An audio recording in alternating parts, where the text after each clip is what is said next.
Midea का ये outdoor PCB बहुत से ब्रांड्स में इंस्टॉल होके आता है। अब इसमें प्रॉब्लम यह है कि इसमें जो कस्टमर ने कंप्लेन की है वो ये है कि इस पे P0 का एरर जो है वो आ रहा है, लेकिन हम देखेंगे फिजिकली कि क्या इसमें बाकी P0 का एरर मौजूद भी है कि नहीं। अब इस चीज़ को कंफर्म करने के लिए कि इसमें P0 का एरर आ रहा है कि नहीं आ रहा, तो इस हीट सिंक को पहले यहाँ से रिमूव करना होगा। तो इस हीट सिंक को हम यहाँ से रिमूव कर लेते हैं।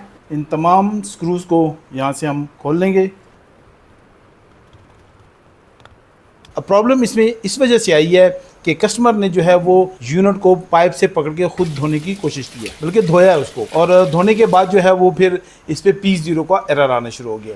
अब क्या है कि जब आप सर्विस करते हैं यूनिट को और आउटडोर पीसीबी या इंडोर पीसीबी को आप उसमें से आउट नहीं करते हैं, तो यहाँ पर चांसेस 100% रहते हैं कि जो पानी है वो इन पीसीबीज में जा सकता है।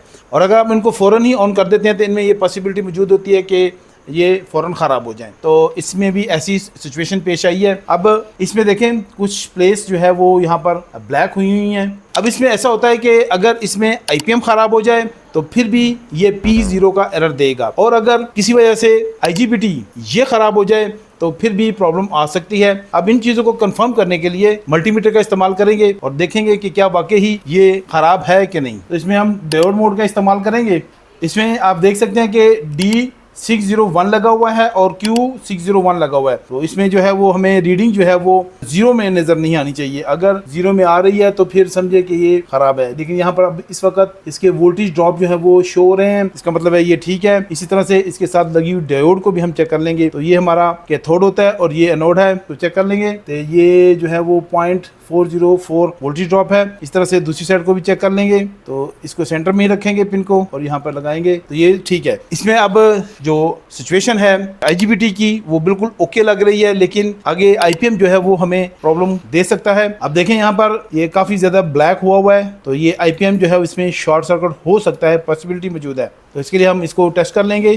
प्रोब को जो है वो नेगेटिव पे नेगेटिव लगा लेते हैं और पॉजिटिव पे पॉजिटिव, और इसको चेक कर लेते हैं। ये तो ख़त्म हो गया जी। नेक्स्ट पॉइंट चेक करते हैं। ये भी ठीक है, ये भी ठीक है, और ये वाला पॉइंट ये देखें जी, ये हमें 0 शो कर रहा है। जो इसका W है, तो W वाला पॉइंट देखें हमें यहाँ पे 0 शो कर रहा है। तो ये एक प्रॉब्लम है। इसके लिए हम साथ में इनमें लगे हुए ये जो कैपेसिटर्स हैं इन पे भी नज़र रखेंगे। बाज़ दफ़ा अगर ये भी शॉर्ट सर्किट हो तो फिर भी प्रॉब्लम हो सकती है, लेकिन इस वक्त जो प्रॉब्लम बिल्कुल वाज़ेह नज़र आ रही है वो IPM की है। तो डायरेक्टली हम इसके IPM को यहाँ से आउट करेंगे। तो सबसे पहले एज़ यूजुअल ये पुरानी सोल्डरिंग को हमने नया करना है। उसके लिए यहाँ पे हम पहले पेस्ट को ऐड कर देंगे, वाज़ेह होती जाएगी। देखें ऐड हो गया। देखें अगर हम इसको अच्छे से नहीं करेंगे तो ये हम इसको खोल ही नहीं सकते। अब सोल्डरिंग हम यहाँ से सक कर रहे हैं, लेकिन बाज़ दफ़ा ये मुश्किल हो जाता है काम। इसके लिए बहुत आसान तरीका, इसको हम यहाँ से काट देंगे। तो 2-2 3-3 को काटेंगे, जल्दी हो जाएगा काम। तो ये तमाम के तमाम कट गए। अभी IPM को उठा लेंगे और यहाँ पे देखें जी, ये देखें ये मुकम्मल तौर पे देखें यहाँ पे ब्रश कर चुका है। तो कभी कभी ऐसी सिचुएशन भी आ जाती है कि जब हम पानी से धोते हैं और इसमें हम मिस्टेक करते हैं, तो ये देखें इसने क्या हालत कर दी है इसके IPM की। लेकिन यहाँ पर ये बात भी याद रखें कि इस तरह से हो जाने से कंप्रेसर का भी चांस रहता है ख़राब होने का। तो आपने मुकम्मल यूनिट जो है वो एहतियात के साथ काम करना है, सर्किट को निकाल के काम करना है, तो उससे चांसेस जो हैं वो 0 हो जाते हैं किसी भी चीज़ के ख़राब होने के। अब अगर फिजिकली देखा जाए तो जितने भी छोटे कंपोनेंट्स हैं दो साइड के, वो तकरीबन माइक्रोस्कोप में फिजिकली बिल्कुल ठीक लग रहे हैं। अब PCB ने बहुत ही बुरी तरह से ब्लास्ट किया हुआ है।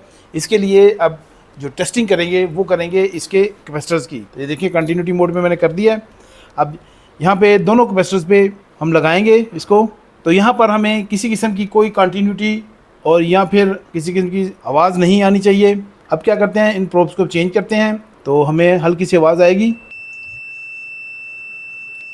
और ये देखिए आवाज़ आके दोबारा से DC को ब्लॉक कर दी है। तो ये इस बात की निशानी है कि हाई साइड जो है वो तकरीबन ओके है। अब IPM के साथ जो है वो इसकी शंट रेजिस्टेंस लगी हुई है। तो ये देखें यहाँ पर R606, तो इसको भी हम टेस्ट कर लेंगे रेजिस्टेंस मोड, यानी कि ओम्स में हम जिसको टेस्ट करेंगे तो इसकी वैल्यू जो है वो बिल्कुल कम होनी चाहिए। तो ये देखें ये इस वक्त 0.325 किस तरह से कुछ शो कर रहा है, तो ये बिल्कुल ओके है। इसी तरह से एक और रेजिस्टेंस इसमें लगी हुई है, तो ये भी हम चेक कर लेंगे। इसकी वैल्यू भी हमें सेम ही मिलनी चाहिए। तो 0.3.4 इसकी भी वैल्यू आ रही है, मतलब ये रेजिस्टेंस भी ठीक है। वैसे तो इसका जो IGBT है वो बिल्कुल ओके है, लेकिन हम डायोड मोड में इसकी इस रेजिस्टेंस को ज़रूर चेक करेंगे।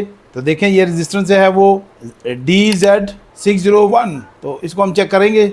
इस तरफ से ये 1.133 वोल्टेज ड्रॉप शो कर रहा है, लेकिन हम पोलैरिटी को चेंज करेंगे और इसकी कैथोड पे और एनोड पे लगाएंगे और अब देखेंगे तो ये बिल्कुल 505 जो है वो वोल्टेज ड्रॉप शो कर रहा है, बिल्कुल ओके है। चूँकि IPM ने ब्लास्ट किया हुआ है। यहाँ पे ये जो 3 कैपेसिटर्स हैं हमारे लेफ्ट साइड पे, तो ये बूस्ट स्टेपिंग कैपेसिटर्स हैं, इनको भी एक दफ़ा चेक कर लेंगे। तो कंटिन्यूटी मोड पे मीटर हमारा ओके है, तो ये इसने ब्लॉक कर दिया है, मतलब ये ठीक है। इसने ब्लॉक कर दिया है, ये भी ठीक है। और नेक्स्ट को भी हम चेक कर लेंगे। इसके लिए हम क्या करेंगे, दोबारा से प्रोब्स को चेंज करेंगे। तो ये कैपेसिटर जी बिल्कुल कुछ भी शो नहीं कर रहा, लेकिन ऐसा हो जाता है कि जब ऐसी पोजीशन हो तो बाज़ दफ़ा ये कैपेसिटर ठीक होता है। नेक्स्ट पॉइंट जो हम दोबारा से चेक करेंगे वो डायोड मोड है। डायोड मोड में हम इन तमाम रेजिस्टेंस को चेक कर लेंगे। तो कैथोड एनोड लगाएंगे और चेक करेंगे इसको, बिल्कुल जी ये ओके है। इसके बाद अगली को भी चेक कर लेते हैं, ये भी ओके शो कर रहा है। फिर इसके बाद अगली को भी चेक कर लेंगे। तो यहाँ पे चांसेस जो हैं वो लो साइड के वो अब ख़राब होने के कम होते जा रहे हैं, इसलिए अब यहाँ पर हमारा IPM का फिक्स करना बहुत ज़रूरी हो गया।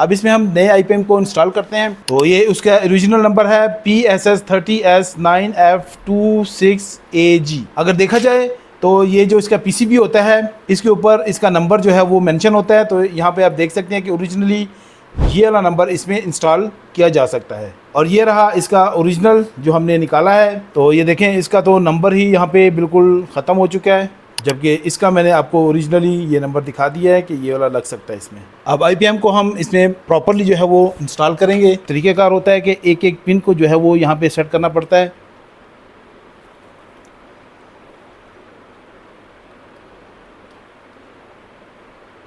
ऐसा लग रहा है कि ये लास्ट वाला जो इसका होल है ये खुला नहीं हुआ, तो हमारा IPM जो है वो प्रॉपरली बैठ चुका है। और इसके ऊपर इसकी बेस प्लेट जो है वो लगाएंगे। अब हम इसके तमाम स्क्रूज जो हैं वो लगा देंगे। अब इसके IPM को हम सोल्डरिंग कर देंगे।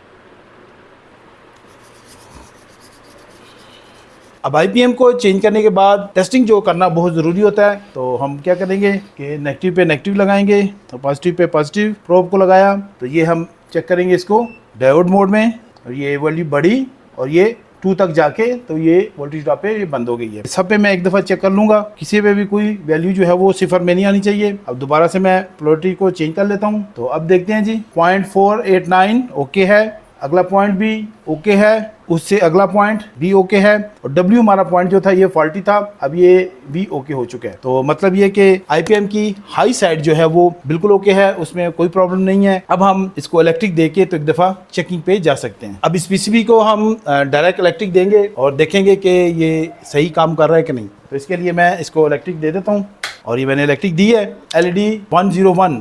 तो इसने काम करना शुरू कर दिया है और इसने स्विचिंग भी कर ली है। यहाँ तक हमारा काम परफेक्ट हो चुका है। अब नेक्स्ट स्टेप जो होता है वो IPM को चेक करना होता है। तो इसमें भी हम इसको DC इलेक्ट्रिक मोड में चेक करेंगे। नेगेटिव पे हम नेगेटिव प्रोब को लगा लेंगे और पॉजिटिव पे हम पॉजिटिव लगा लेंगे, और ये यहाँ पर हमें 285 वोल्ट जो है वो इस वक्त शो कर रहा है। इसी तरह से हम लगा लेते हैं जी नेक्स्ट पॉइंट पे। तो नेक्स्ट पॉइंट पे हमें 14.82 वोल्ट दे रहा है, ओके है। नेक्स्ट पे 14.93 वोल्ट दे रहा है, और इससे आगे 14.92। तो इसका मतलब ये है कि हाई साइड जो वोल्टेजेस हैं वो तमाम के तमाम तकरीबन ठीक हैं। ये PCB अब इस पोजीशन में आ चुका है कि इसको हम यूनिट के अंदर जो है टेस्ट कर सकते हैं और देख सकते हैं कि इसकी परफॉर्मेंस आगे क्या होगी। मज़ीद वीडियोस देखने के लिए इन दोनों में से किसी एक वीडियो पे क्लिक करें।